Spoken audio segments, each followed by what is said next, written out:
Esa es la predicación, entonces, número 70 de nuestra serie consecutiva de Marcos. Y se titula así: Recuento y conclusiones del capítulo 11. Como subtítulo tenemos El Rey en Control.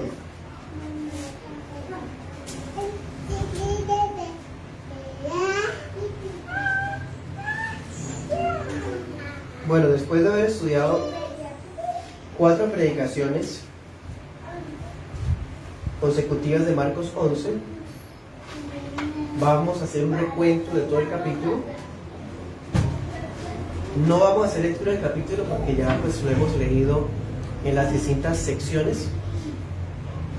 Entonces vamos a comenzar.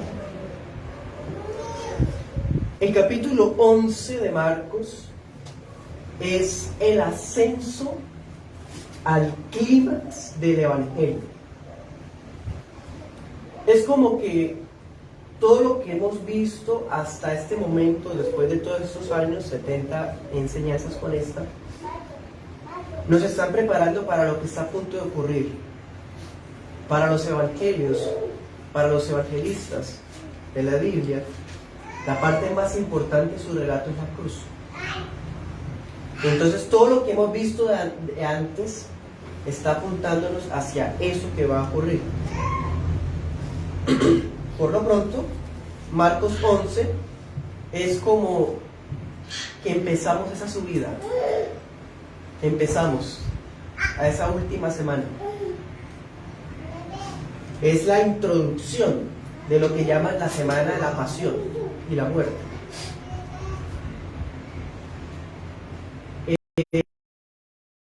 Hay muchas cosas que va a pasar por alto que Lucas, Mateo y Juan sí cuentan, pero Marcos nos quiere narrar aquellas que él, inspirado por el Espíritu Santo, tiene a bien contarnos y registrarnos. Tanta insistencia de parte del servidor de decir rey, rey, rey, rey. Muchos piensan o afirman, muchos comentaristas dicen que Mateo es el evangelio de Jesús como rey. En lo que el servidor ha podido acercarse al texto de esas 70 enseñanzas, para mí, cuando volvieron por el camino, la higuera estaba marchitada, y apenas el Señor llegó al templo, vinieron los fulanos esos a cuestionar. Todo eso habla Marcos 11, realmente es bastante información. Miren, es una herejía decir que Jesús dejó de ser Dios cuando se hizo hombre. Jesús se hizo hombre, se encarnó el Verbo y tomó naturaleza humana, pero él seguía siendo Dios.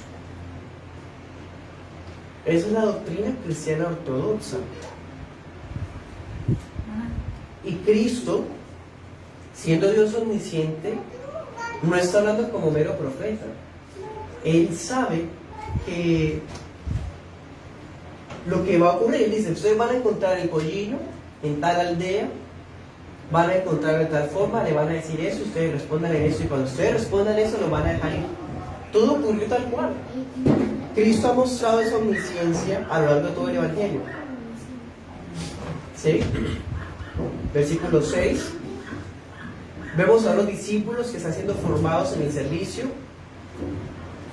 Y el servicio no es hacer más cosas de las que pensamos que se deben hacer.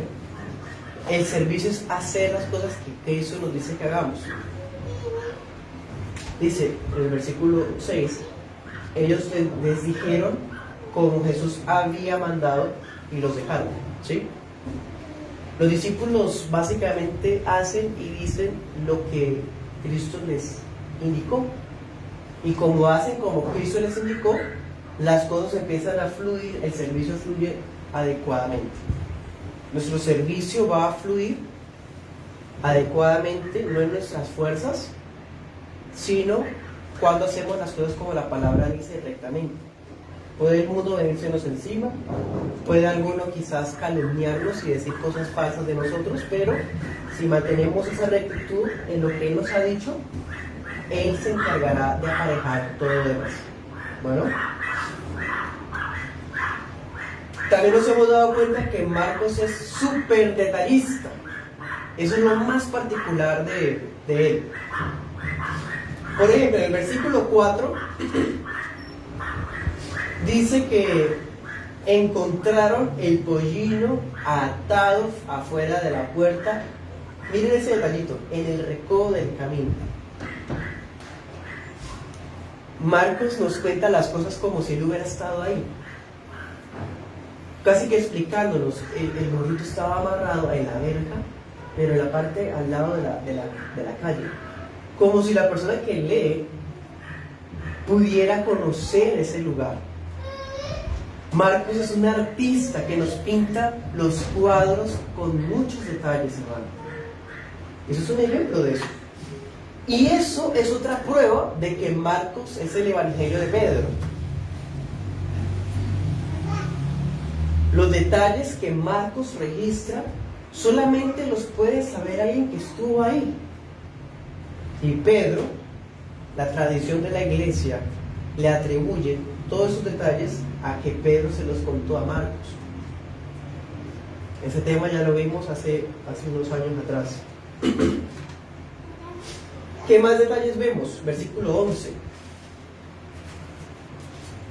El Señor entró a Jerusalén, ¿cierto? En el burrito. Y miren ese detalle. Marcos es el que más lo resalta, y cuando lo estudiamos no pude evitar decirlo. Dice: y habiendo mirado alrededor todas las cosas, como ya anochecía, se fue.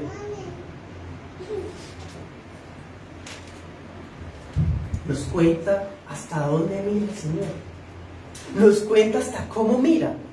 Y a lo largo del Evangelio vimos eso. Marcos nos dice: él anduvo, entonces él se levantó, se sentó, miró, enojado dijo. Lo vemos muy gráfico. La mirada del Señor la registró. Solo Marcos hace eso. ¿Se acuerdan ese día cuando estudiamos ese pasaje? El Señor entra en ese burrito y toda la gente empieza a tender los mantos, palmas, ramas, bueno, lo que encontraran para rendir homenaje al Mesías. La gente sabe que es el Mesías por lo que están viendo con sus propios ojos. Un descendiente de David que entra en un burrito. Así decía Zacarías que iba a ocurrir. Y la gente tiene expectativas equivocadas porque se imagina que ese Jesús va a ser un golpe de estado, o va a ser una sublevación contra el imperio. No. La gente: Hosana, ya por fin nos salvó Yahvé, bendito el que viene en el nombre de Yahvé, bendito el Rey, el reino de nuestro padre David, ya vamos a ser restaurados como reino de Judá otra vez. Hosana en las alturas. Y el Señor entra a Jerusalén. Luego podemos imaginarnos que se baja del burrito y va camino al templo normal, como si fuera un peregrino más. La gente ya estaría lista a la orden. ¿Qué quiere que haga el rey? Vamos a tumbar las mesas de los cobradores de impuestos. Vamos a meternos al pretorio y matar a Herodes, a Poncio Pilato. Esperemos que dé la orden. No hubo orden. Se fue ese día, no pasó nada. Y lo único que nos cuenta es que miró alrededor. Marcos en esta escena es así, es como si estuviera aprovechando nuestras emociones. Imagínense la iglesia de Roma, que fue la primera que recibió este evangelio, leyendo esto por primera vez. Entró, Hosana, bien, y entró y mirando alrededor se fue. ¿Qué pasó? Como que ya todos estaban emocionados, está a punto de pasar lo que humanamente se esperaba y no pasó nada. no pasó nada supuestamente, pero el Señor estaba mirando alrededor. ¿Y qué estaba mirando el Señor? El cuadro de corrupción, no solamente económica, sino más que todo espiritual. Un pueblo corrompido, un pueblo con una piedad falsa de meras apariencias, vendiendo cabritos, palomitas para sacrificios bíblicos de Levítico, pero era fachada porque no tenían los ojos espirituales abiertos para creer en aquel a quien podían ver.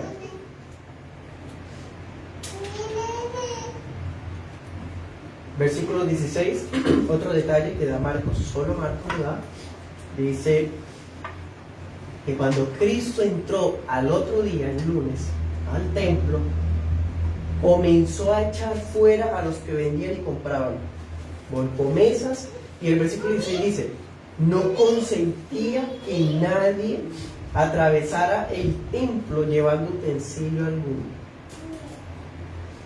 Como ya vimos, esta actitud del Señor, este actuar, no es un actuar legalista, no es que a la iglesia no se puede traer cucharas porque es pecado. No se pueden traer utensilios, o sea, uno no puede ni siquiera vender nada a la entrada de la iglesia porque es pecado. Ya vimos eso, lo estudiamos versículo a versículo. Jesús no está pensando de algo tan superficial. Jesús lo que está mostrando aquí es que Él está impidiendo, básicamente, que el culto se celebre. Y eso suena muy difícil, porque el templo era el lugar donde se celebraba el culto a Jehová Dios. Pero Cristo está mostrando con su actitud que ese culto se acabó. O por lo menos esa forma de culto se acabó. Bueno, versículo 20. Otro detalle que solo Marcos da.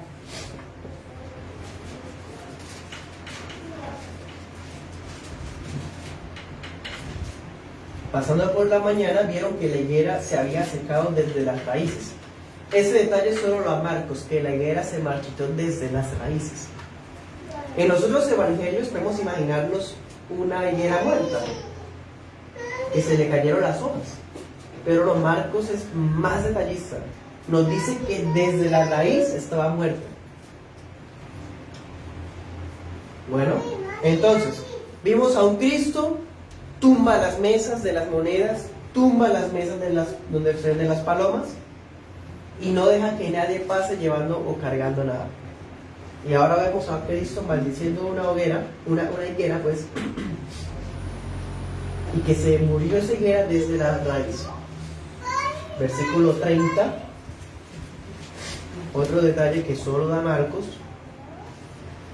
¿Se acuerdan que lo vimos? Dice, el bautismo de Juan, ¿era del cielo o de los hombres? Respóndanme. Eso último solo lo tiene Marcos.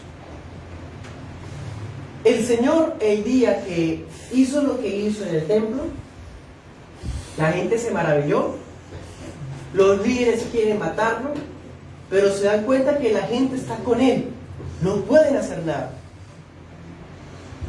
Entonces Cristo enseña y luego se va al anochecer como siempre. Al otro día cuando regresa,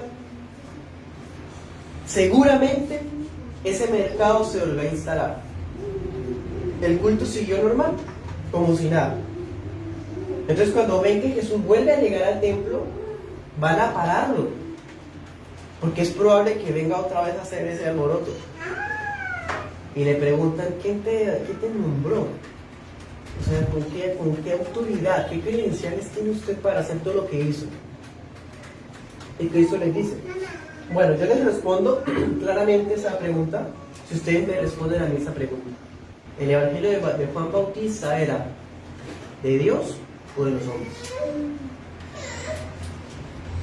Este tema también ya lo estudiamos. Y Cristo vuelve y dice, respóndanle, una actitud desafiante. Si ellos querían cuestionarlo, ahora es Él el que les devuelve ese cuestionamiento para mostrar que Él es el que tiene el control de todas las cosas, incluyendo cuando se levantan contra Él. Es una réplica desafiante con una contrapregunta. Diría alguien, parece como un abogado un abogado invencible que hace preguntas certeras que con esas gana el caso. Entonces, definitivamente Marcos es el evangelio de un testigo presencial. Marcos no estuvo ahí, Marcos era muy jovencito en ese entonces, pero Pedro sí estuvo ahí. Y Marcos fue servidor de Pedro.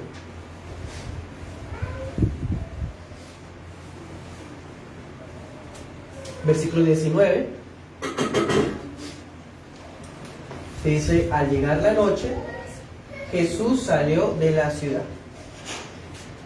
Miren, Marcos no solamente nos muestra detalles del ambiente o de la escenografía, cosas como que el recodo del camino, desde las raíces, detalles así como tan ambientales, ¿no? O sea, del lugar, de los hechos. Sino que Marcos también nos muestra el modus operandi del rey. Cómo actuaba el Señor como un general que entra a donde Él manda. Durante toda la semana, este fue el actuar del Señor. Desde la mañana, llegaba a Jerusalén, ¿cierto? Entraba al templo, enseñaba, y cuando ya iba a anochecer, se devolvía a Betania, que era donde se estaba hospedando. Y ya. Ese era el modus operandi. Desde la mañana, templo, del templo al anochecer se iba. ¿Por qué el Señor hacía eso, hermanos?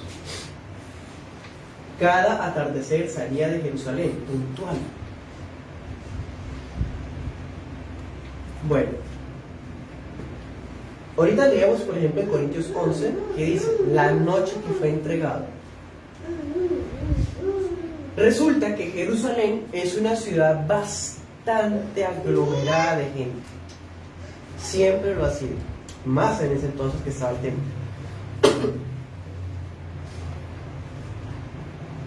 Cristo está actuando desafiante porque se muestra a plena luz pública, en pleno día, y le enseña a la gente por multitudes a los ojos de aquellos que quieren matarlo. Pero se va cuando anochece, porque en la noche la multitud ya no está. La gente empieza como a irse cada uno a su casa. Como en los pueblitos en Colombia, los pueblitos más conservadores, un poco alejados de las ciudades, tienden a hacer eso. Al anochecer ya todo el mundo se resguarda en la casa. Y uno puede visitar un pueblito y a las 7 no hay nadie por allí. Pues bueno, imagínense entonces en ese tiempo. Ya en la noche no había nadie. Entonces Cristo lo que está haciendo es esperar con prudencia el día que el Padre le indicó para el sacrificio. O sea, Cristo no va a adelantar su sacrificio. Porque si Él sigue predicando hasta la noche, ¿qué le va a pasar? Lo van a arrestar porque ya no hay mucha gente. ¿Cierto? Entonces vemos aquí en esa actitud que el Hijo se sujeta en obediencia al decreto del Padre. Y no porque el Hijo sea inferior en naturaleza al Padre, sino porque en la Santísima Trinidad puede verse eso, que el Hijo obedece lo que el Padre le indica. Entonces durante el día trabajaba el Señor tras las trincheras, ahí, dando frente. Pero cuando anochecía y la multitud se iba, ya que los líderes tenían la oportunidad para atraparlo, entonces él se iba. Vamos a ver que él se va a dejar atrapar el viernes. Por ahora vamos en el martes.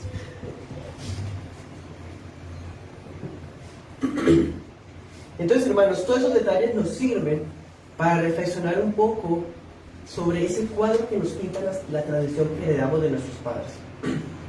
El catolicismo romano presenta a Jesús como una especie de carpintero, rabino, pusilánime, medio hippie, perdedor. Pero el retrato que nos brinda Marcos del Señor es bastante alejado de eso. Todos los cuadros que nos ha pintado el artista Marcos no se parecen nada a las películas populares de Semana Santa. Un Jesús que ni sabe qué hacer, un hombre débil de carácter, pacifista. No. El Señor del Evangelio de Marcos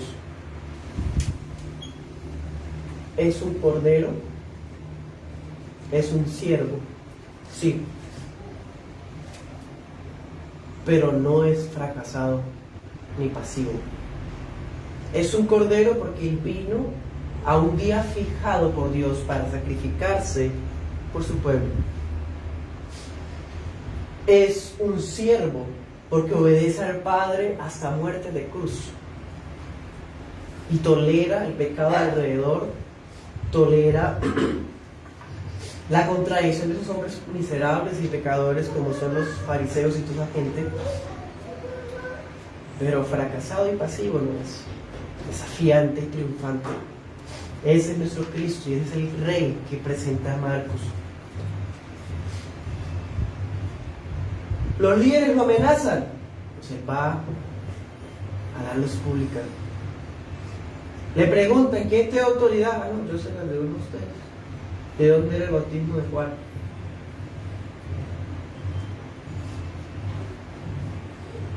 Más adelante en el capítulo 12 vamos a ver que le van a seguir haciendo preguntas, todas las responden, y cuando él las hace nadie le puede responder. Entonces es un rey que está en control.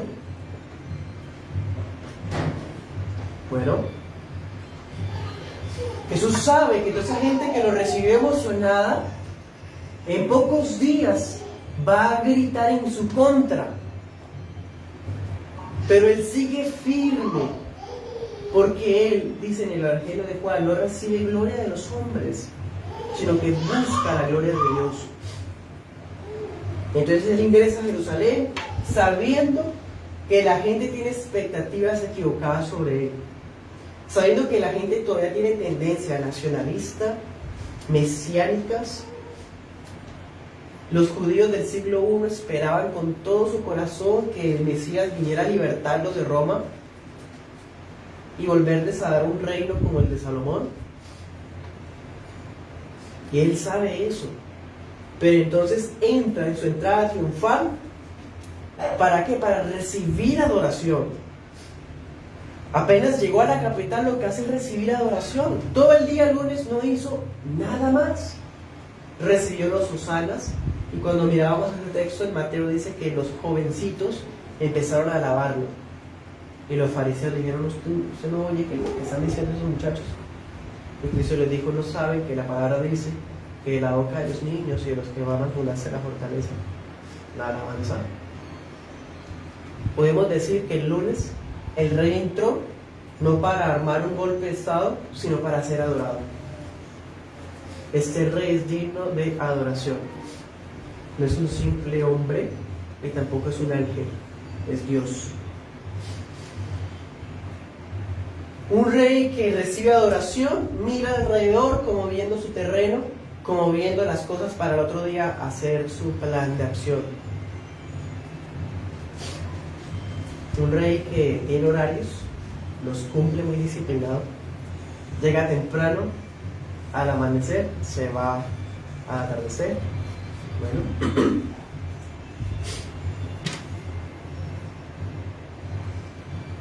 a propósito de la entrada triunfal a Jerusalén, cuando Jesús entra en ese burrito, en Lucas, recuerdan, se nos dice que el Señor lloró cuando vio Jerusalén.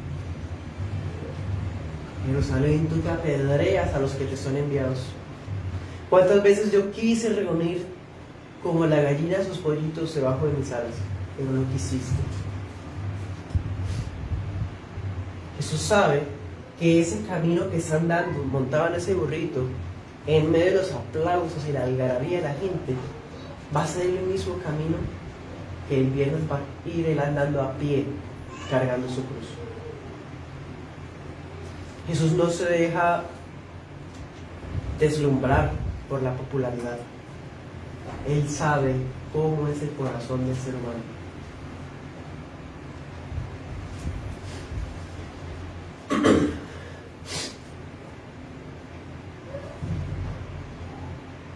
Entonces, hermanos, allá en el versículo 12 también nos muestra otro detalle del Señor bastante particular.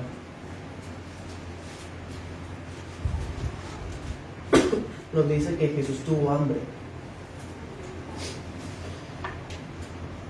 Insisto, la doble naturaleza de Cristo es Dios, es hombre. Ojo, está mal decir que Jesús es 100% Dios, 100% hombre. Eso está mal, eso es herejía. Está mal decir que Jesús es completamente hombre, completamente Dios. No, está mal, así no se dice. ¿Cómo algo puede ser completamente una cosa y completamente otra cosa? ¿Cómo en una cosa puede haber dos 100%? Si el 100% es la totalidad. ¿Sí me hago entender? Es ilógico y es herético. Lo que se debe decir es: Cristo es verdaderamente Dios y verdaderamente hombre. Así es como se debe decir.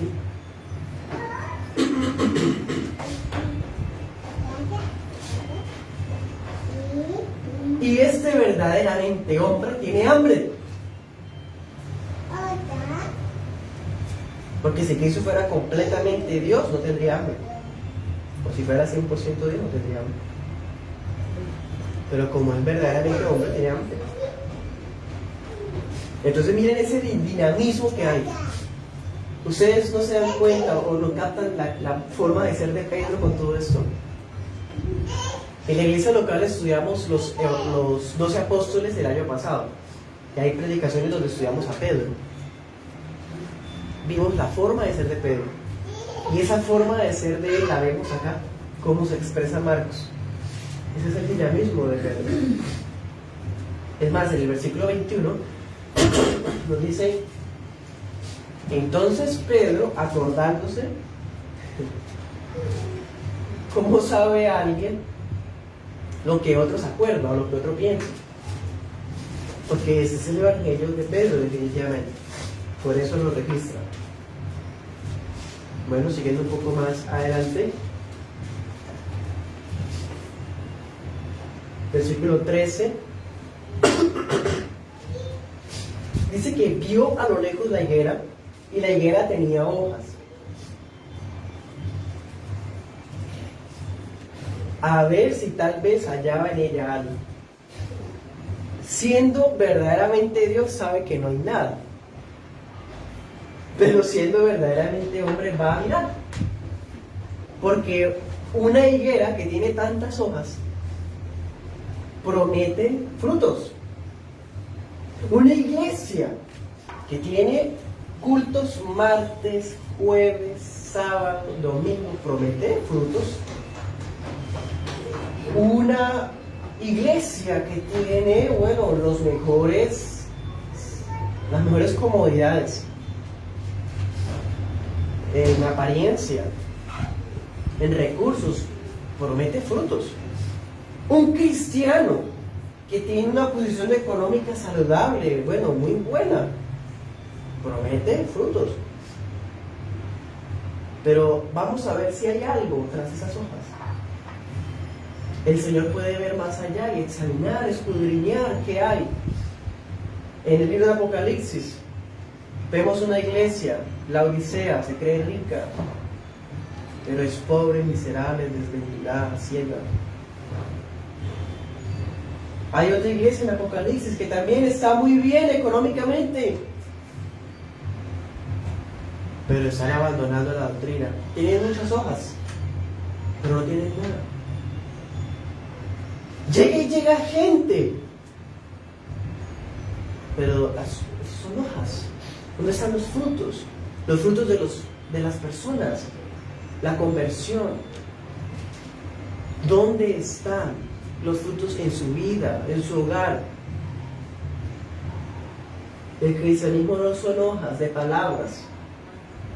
Si alguna persona piensa que el cristianismo es meras palabrerías, y hablar, y usted es cristiano, sí, yo soy cristiano, y bueno, y eso no sabe la doctrina, puede recitar Biblia, puede recitar doctrina histórica, son hojas, si no están acompañadas de frutos.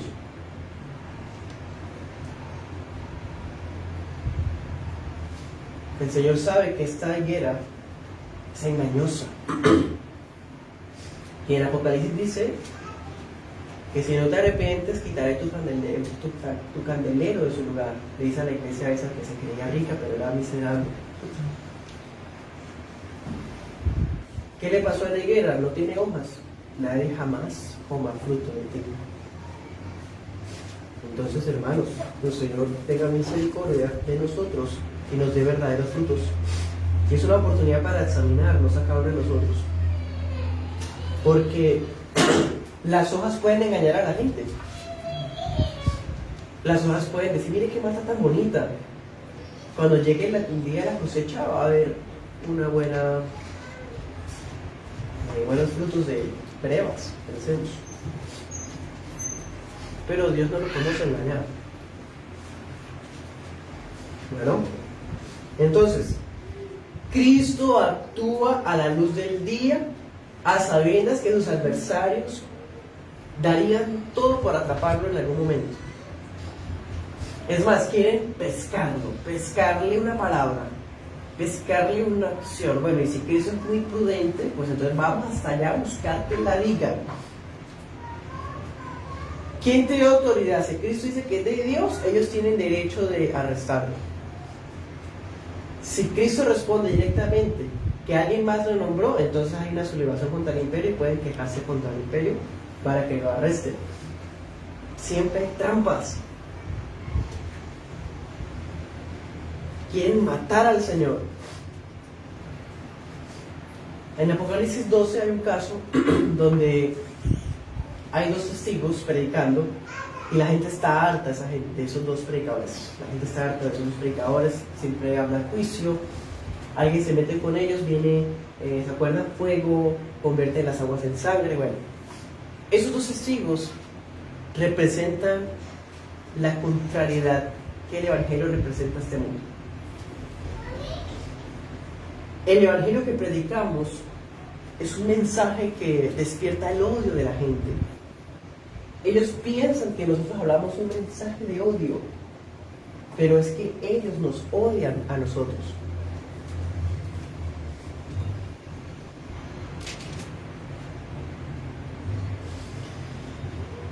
Los fariseos, escribas y ancianos quieren ejecutar al Señor como dé lugar. Allá los dos testigos de Apocalipsis fueron ejecutados, por fin. Hasta dice que se repartieron regalos, hicieron fiesta porque mataron a esos dos. La gente es así. Si logran extinguir la llama, la sal del cristianismo, van a ponerse muy felices porque lograron su cometido. Y no se dan cuenta que cada día más están pudriéndose en sus pecados y en su inmoralidad. Entonces, por eso Marcos hace algo que notamos cuando estudiamos el texto. Colocó la escena de la higuera como una especie de sándwich. La higuera la pone acá, pone aquí la limpieza del templo y acá pone otra higuera, ¿sí? Como una especie de paréntesis, porque quiere mostrar que lo que le ocurre a la higuera es lo que le va a ocurrir a ese sector de la iglesia que no cumple su propósito y su razón de ser. Con su actuar, el Señor le da una advertencia clara, profética y solemne a ese templo, a ese Israel étnico, de que ya les llegó su hora. No hubo frutos, los desechó. Y aún todavía el hacha está puesta sobre todo árbol que no da fruto. Y el que no da fruto será cortado y lanzado al fuego. Leamos algún pasaje, Romanos 11, 17.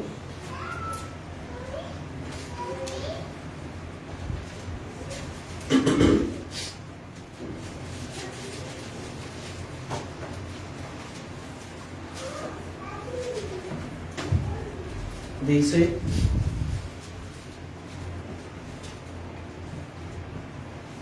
y más ramas eran los israelitas. ¿Y qué dice? 17. Si algunas de las ramas fueron desgajadas o arrancadas, y tú, siendo olivo silvestre, has sido injertado en lugar de ellas, ¿sí?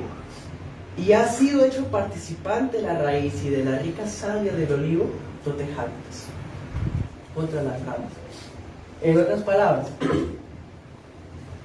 esas ramas no dieron fruto. ¿Quién es la vid? Jesús dijo: yo soy la vid, ustedes los pámpanos. La vid es Cristo. Y por medio de la fe estamos en Cristo. Somos miembros de la vid. Alguna rama de la vid que no dé buen fruto, el Padre la corta, como lo dice Juan, el Evangelio de Juan. Mi Padre es el labrador. ¿Se acuerdan? Juan 15:5, leamos. No pierdas este de Romanos, no lo pierdan. Ahorita volvemos para allá. Juan 15:5 dice: yo soy la vid, ustedes los pámpanos. El que permanece en mí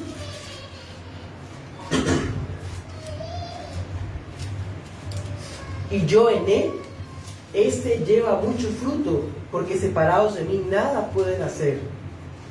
El que en mí no permanece será echado fuera como pámpano, se seca, lo recoge, lo echan en el fuego y arden. Esa es la higuera. Israel no recibió a Jesús, el Señor de ellos,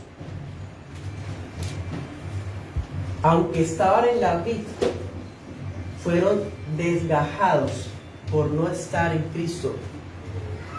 Y estar en Cristo es lo único que nos garantiza frutos.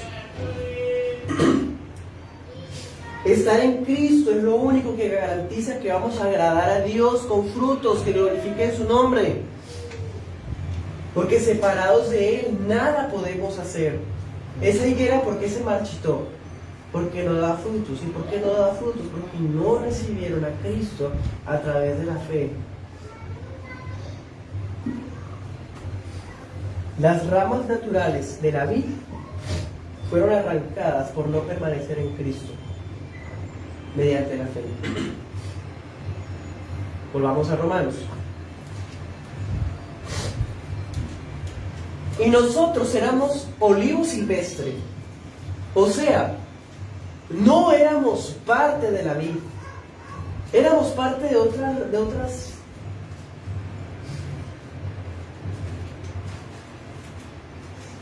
vid, de otra higuera, de otro olivo. Dice olivo silvestre. Hubo una vid, ¿se acuerdan Isaías? Cuando lo estudiamos decía: ¿qué puedo hacer por mi vid? Le puse, por decir algo parafraseando, abono, le puse cerco, la cuidé y me dio uvas agrias. ¿Y el olivo silvestre qué es? Pensemos, una vid que surja por fuera del terreno.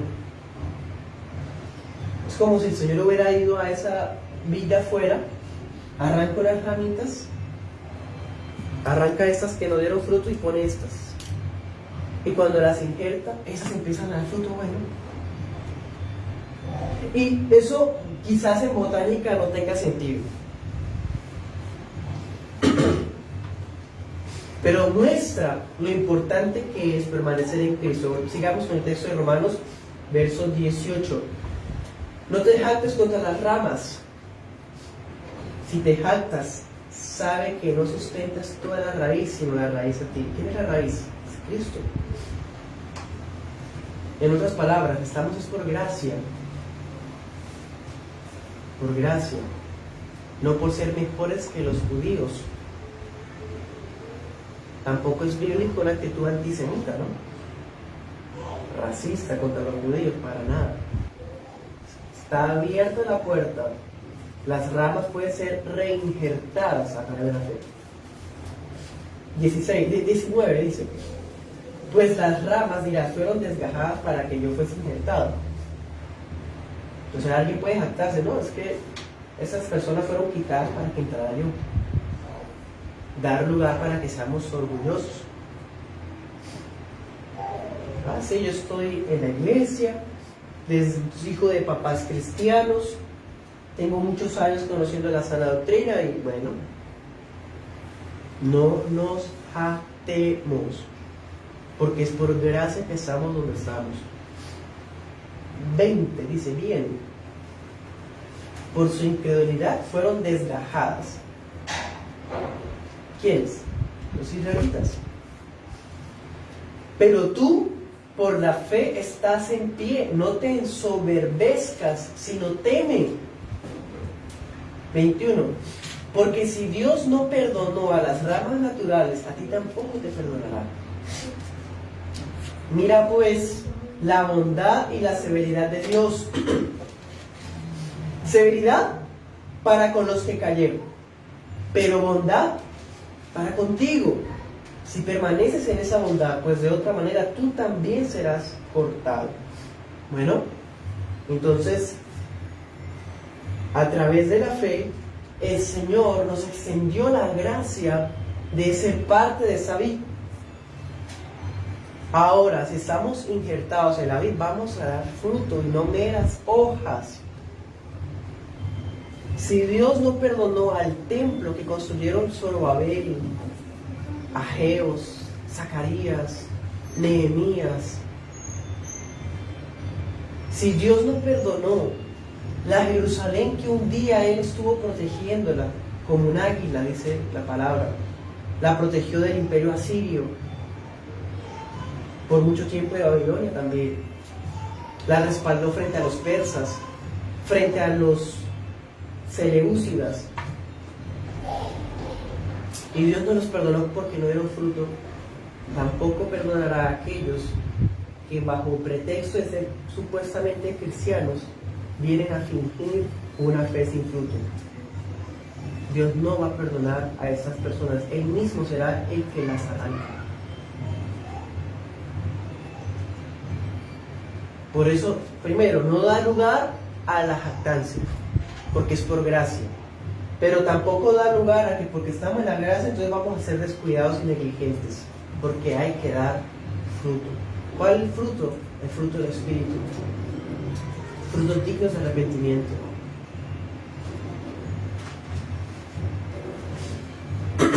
Cristo tumbó las mesas de los cambistas, de los vendedores de palomas. Con esa actitud, con ese acto, destruyó las ceremonias del antiguo pacto para que todos ahora, tanto hombres como mujeres, tanto judíos como gentiles, pudiésemos venir al Padre a través de Él. A partir de ese momento, el templo dejó de ser el símbolo de la presencia de Dios. Y ahora el templo es todo corazón que cree en Jesús. Porque el Espíritu Santo de Jehová viene a habitar el corazón de los cristianos por medio de la fe. Y esa fe, como nos enseñó Marcos 11, solo puede fortalecerse a través de la oración. Y la oración se basa en la soberanía de Dios. ¿Se acuerdan? Decía: tira este monte, pásate, échate al mar y se echa. Pero ahí se está enseñando no que las palabras tienen poder, sino que es Dios el que decide cuáles montañas son las que son removidas. Bueno, y por último, cuando el Señor se enfrentó a la élite de los líderes de Israel, muestra varias cosas. Primero, que los miembros del Sanedrín habían caído en una mentira de creerse los representantes de Dios y los únicos dueños de la verdad.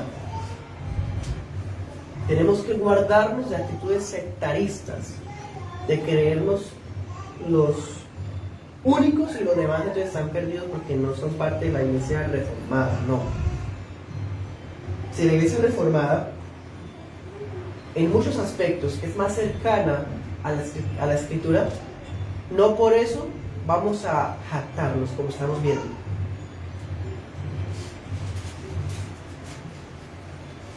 Bueno, otra cosa que nos enseña, que a los ojos de los líderes de Israel Jesús era un hombre común y corriente,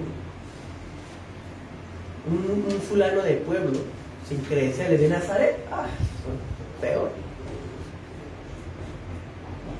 Pero él estaba actuando como el rey Josías cuando reformó el culto.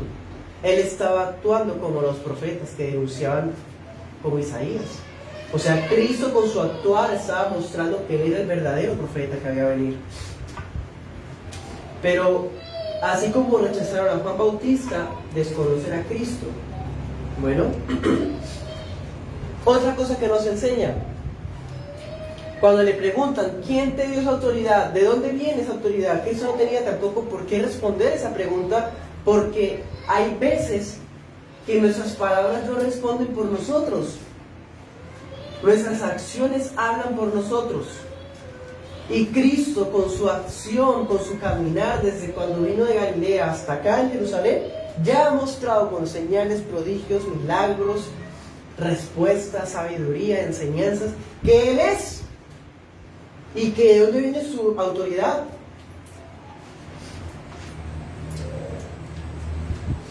Entonces, si nos ponemos en los zapatos de la iglesia que recibió el Evangelio de Marcos originalmente, vamos a ver que hay mucho consuelo en estas palabras. ¿Por qué Marcos escribe como escribe? Porque él quiere hablarle a una iglesia que está sufriendo, una iglesia que está siendo perseguida. Los judíos eran los principales opositores de los cristianos. Y luego el imperio romano se iba a encarnizar contra ellos. Entonces todas esas escenas les brindan a ellos consuelo en medio de la persecución para enseñarles que el rey de ellos está en control.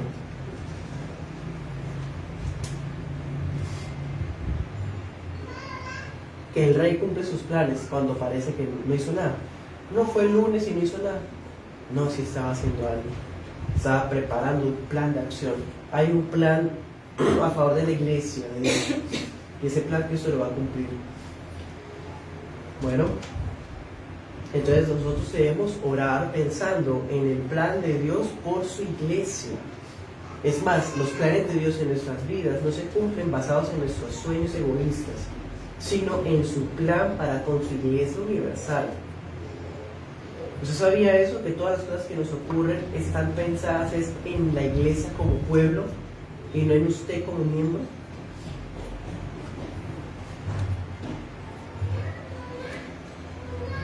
Por eso cuando oramos no solamente debemos pensar en Dios como Padre nuestro, que venga tu reino, ¿cierto?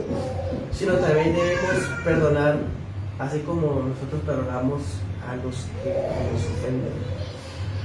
Porque alguien que ora bajo un espíritu rencoroso va a caer en venganzas, en odio. En cambio, el Evangelio se basa en el perdón y en la reconciliación. Una oración eficaz tiene fe, sí, pero también tiene perdón. Una oración eficaz se basa en los planes de Dios por su iglesia y no en los intereses personales. Bueno, entonces hermanos, eso es el recuento de todo el capítulo 11.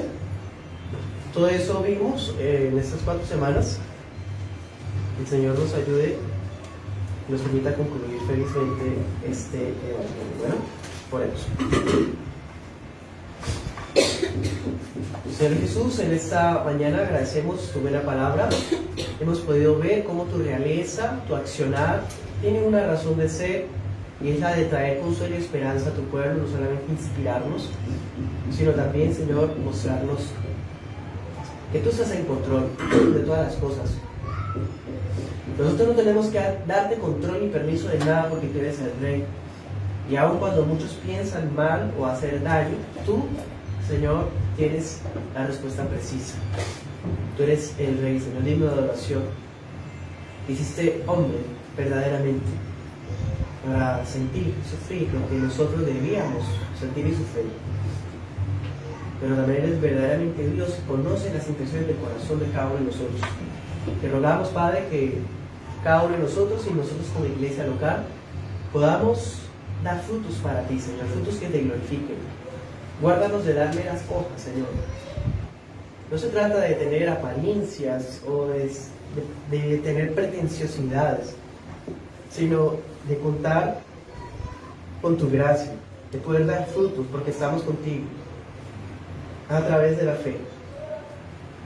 Oramos por cada uno de los presentes para que nos enseñes a orar, Señor, pensando en tus planes para con la iglesia.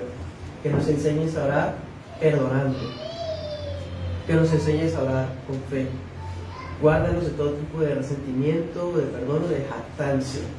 Y permítenos, Señor, glorificarte en nuestro caminar día tras día en esa semana que nos permitiste empezar.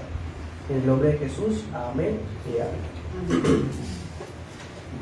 Bueno, a todos los que nos acompañaron en esta transmisión, les comparto el miércoles, si Dios quiere y vivimos, tenemos nuestra transmisión del devocional congregacional a la luz del Salmo 24 a las 8 de la noche. Les invitamos a que nos acompañen. Del mismo modo, en 8 días, si Dios quiere y vivimos, continuamos con nuestra serie de Marcos y vamos a entrar a Marcos 12. Bueno, no siendo más, gracias y paz, el Señor les bendiga.